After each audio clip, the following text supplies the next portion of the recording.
Israel. Yakukinguriramu.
Waya igenda ntabwo ari ibyo yazizwe n'igitasi wagira ngo sinzi ibintu uri kurya mwese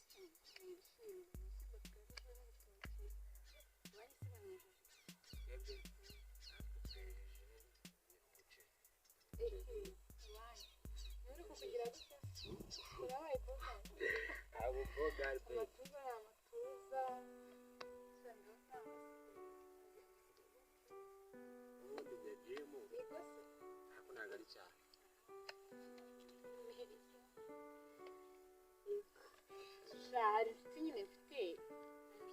yanjye tumvikanye nyahamagare mubwira za dusuhuze ese wari wateze mu nzira urugendo nyine bayobewe nabonaga nyine ari gushyira aho ndi kujya halo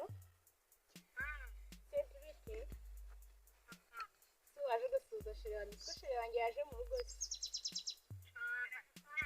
sha yansuye nawe nyine kije amasigaye mpagaze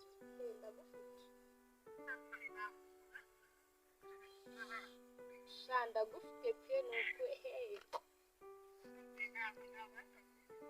ari gukora iki wanyu sawa ntari ingange n'umusuhuza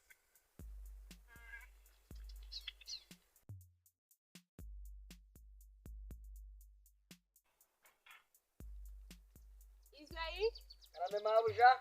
ndagukingura yego mabuja barya kuva ryari ndakubaza ari sheri wawe ko nta n'isoni ziri kuva ryari ndakubaza kuva ryari ntabwo ari we ndi kubaza se ni we ndi kubaza hamwe nawe kuva ryari ari sheri wanjye yewe nyine kuva ryari se kutumva hashize igihe ari sheri wanjye nyine ndakubaza kuva ryari ari sheri wawe wewe urabizi neza ko mfite sheri ndaguhamagara hafi vayo usubire sheri wanjye ibiki urabizi neza ko mfite sheri naranamukubwiye wigeze umbwira ko ufite sheri waramubwiye ko niba munyeretse ariko namukwezi uramunyeretse ariko usanze ari sheri wanjye reka ibyo byose rero wakagombye kubaza bakagomba kubaza ngo wawe ntabwo ari nawe ukabimbwiraho neza rero ukumva guteta abakobwa babiri bose babwira ko bakunda ukabimbwiraho neza ubashe ubinkore ubashe ubikore ninjira ngo baby ndagukunda ibiki n'ibiki ufite undi mukobwa mukundana se mwagiye muvugisha